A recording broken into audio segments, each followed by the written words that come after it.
और इस वक्त शहजाद पूनावाला सीधे हमारे साथ फोन लाइन पर जुड़ चुके हैं। शहजाद, सवाल तो ये है, मोहन भागवत ने तो ये कहा कि भाई भारत में पैदा होने वाला हर बच्चा देश की रक्षा के लिए एकजुट रहे, और इसमें एकजुटता की बात है, तो ओवैसी को इसमें नफरत क्यों नजर आती है?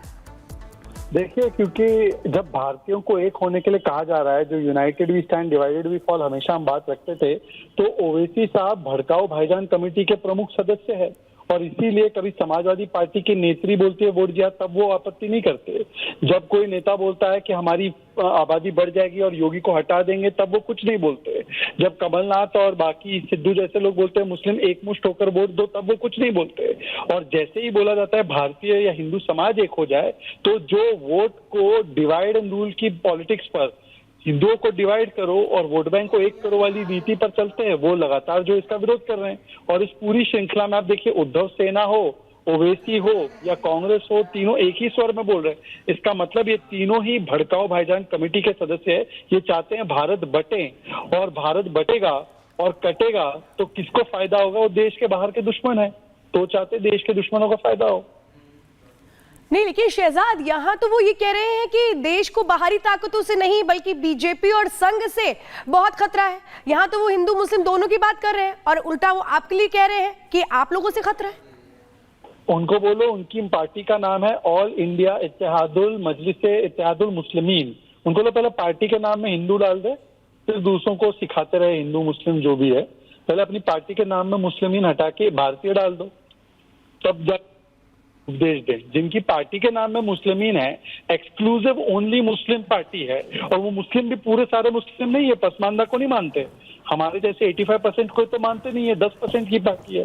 तो जो खुद अपनी पार्टी का नाम मुस्लिमीन रखा हो, वो दूसरों को सिखा रहा है हिंदू मुस्लिम के बारे में। अब मतलब मैं क्या बोलूं, ये तो ऐसे हो गया ओसामा बिन लादेन अमन की बात कर रहा है। बिल्कुल शहजाद, जिस तरीके से आप ये तमाम बड़ी बातें कर रहे हैं, अब सवाल यही है कि क्या मुद्दा कोई भी हो, सिर्फ नफरत फैलाना ही मकसद रह गया है? वैसे जिस तरीके की भाषा का इस्तेमाल यहाँ पर कर रहे हैं कि मतलब को समझना नहीं है कि बयान क्या दिया गया है, सिर्फ और सिर्फ जहर उगलना है, जो नजर आ रहा है। बिल्कुल, देखिए, उनको बोलिए कि यूसीसी की पैरवी करते हैं, वो संविधान की बात करते हैं ना। हम यूसीसी के साथ है, ओवैसी साहब भी बोले यूसीसी के साथ है। यूसीसी तो एक करेगा और बाकी के कानून तो तोड़ते हैं, डिवाइड करते हैं। तो एक बार ओवैसी साहब मंच से बोल दे कि मैं यूसीसी के साथ हूँ, एक बार बोल।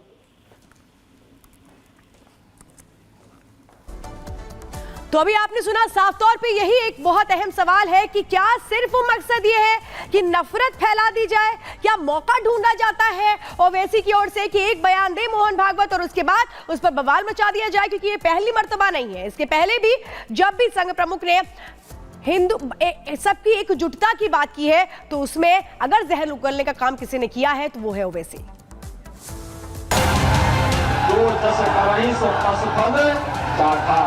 न किसी पर अत्याचार करती है और न किसी के अत्याचार को स्वीकार ही करती है, सबका हिसाब बराबर करके रख देती है। उत्तर प्रदेश में अगर प्रदर्शन के नाम पर हुड़दंग किया गया, अराजकता फैलाने की कोशिश हुई, तो फिर अंजाम बहुत खतरनाक होगा। क्योंकि योगी आदित्यनाथ ने सीधे सीधे अधिकारियों के साथ मीटिंग में कह दिया है कि अराजकता फैलाने वालों के खिलाफ कड़ाई से एक्शन उठाया जाए, किसी को भी ना बख्शा जाए। एक रिपोर्ट दिखाते हैं।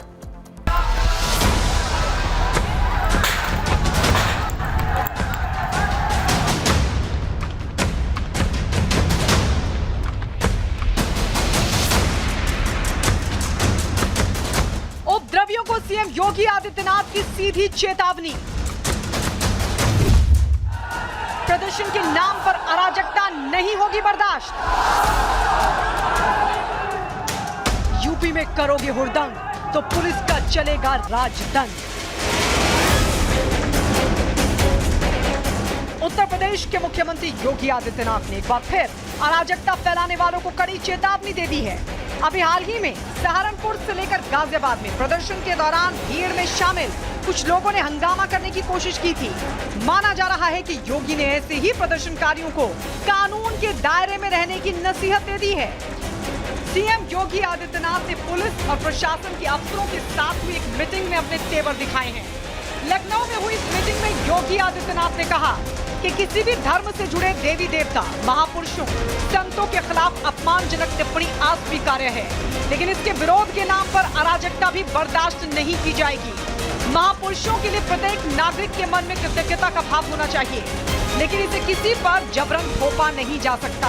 अगर कोई आस्था के साथ खिलवाड़ करेगा तो कानून के दायरे में आरोपी को सजा दिलाएंगे, लेकिन विरोध के नाम पर अराजकता स्वीकार नहीं है। ऐसा दुस्साहस करने वालों को इसकी कीमत चुकानी पड़ेगी। पिछले दिनों पश्चिमी उत्तर प्रदेश में एक धार्मिक नेता के दिए गए बयान के बाद कई जगह उबाल देखने को मिला। एक धर्म विशेष के लोगों ने पत्थरबाजी की।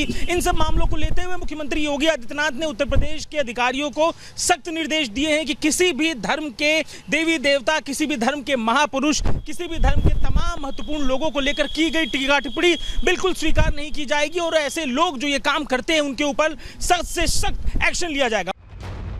आपको बता दें, गाजियाबाद में एक संत के बयान के बाद मुस्लिम समुदाय के लोग भड़क गए थे। इसके बाद गाजियाबाद, सहारनपुर और बुलंदशहर में प्रदर्शन के नाम पर हंगामा करने की कोशिश की गई थी, जिसे पुलिस ने काबू कर लिया। अब माना जा रहा है कि हंगामा करने वालों की पहचान कर पुलिस कड़ा एक्शन लेने की तैयारी में है। पुलिस के द्वारा मुकदमा 20 लोगों के ऊपर नामजद और कुछ अज्ञात के ऊपर दर्ज किया गया, जिसमें से कि 13 लोगों की गिरफ्तारी की गई है और उनके खिलाफ कार्रवाई की जा रही है। हमारे पास जितने सीसीटीवी फुटेज और वीडियो उपलब्ध हैं उनके आधार पर ये पहचान की गई है और लोगों से पूछताछ के आधार पर पहचान की गई है, जिसके आधार पर ये कार्रवाई की जा रही है। दूसरी तरफ हिंदू धर्म के दशहरा और दिवाली जैसे त्योहार भी आ गए थे। इस त्योहार के रंग में भंग डालने वालों की कोशिश करने वालों पर नकेल कसने के लिए पुलिस को खुली छूट दे दी गई है।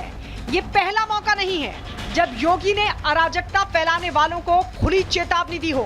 1-2 महीने पहले भी विधानसभा में योगी आदित्यनाथ का ऐसा ही रौद्र रूप देखने को मिला था, जब लखनऊ में बारिश में फंस गए परिवारों के साथ बदसलूकी करने वालों पर योगी भड़क गए थे। विधानसभा के अंदर ही योगी आदित्यनाथ ने महिलाओं के साथ अत्याचार करने वालों को कड़ी सजा दिलाने की बात कही थी। प्रदेश के अंदर खिलवाड़ करने की किसी को जरूरत नहीं होगी और कल की जो गोमती नगर की घटना है, उस घटना में भी हम लोगों ने जवाबदेही तय की है। ये अपराधी हैं। पहला अपराधी है पवन यादव, दूसरा अपराधी मोहम्मद अरबाज।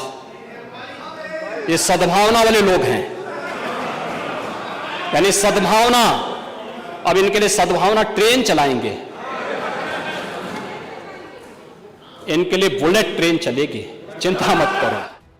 यूपी में योगी सरकार के गठन के बाद से ही शोधों, बदमाशों और दंगा करने वालों की शामत आई हुई है।